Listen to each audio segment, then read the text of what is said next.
Did you know that you can report your competitors if they're breaking the terms of service? Well, you can. In the interview with Eric from Virtuous Graphics, he actually told us that he has somebody doing this for 15 hours a week on his account, taking down people that are breaking the rules. Definitely something interesting. I didn't know that Amazon did actually serve justice, but it's good to know.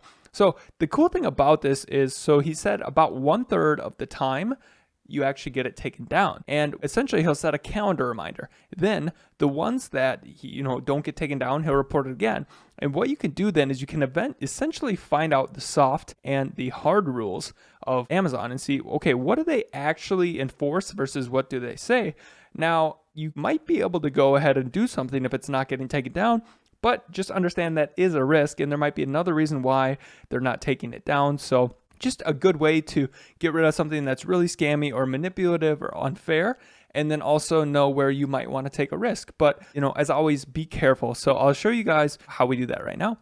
Let's say that we are on this listing and we see right here this horny goat weed, and they are manipulating right here. I mean, there's clear manipulation of search ranking algorithm. You can't offer free things too either. So what we do is go down here, and then on the right hand side right here, report incorrect product information.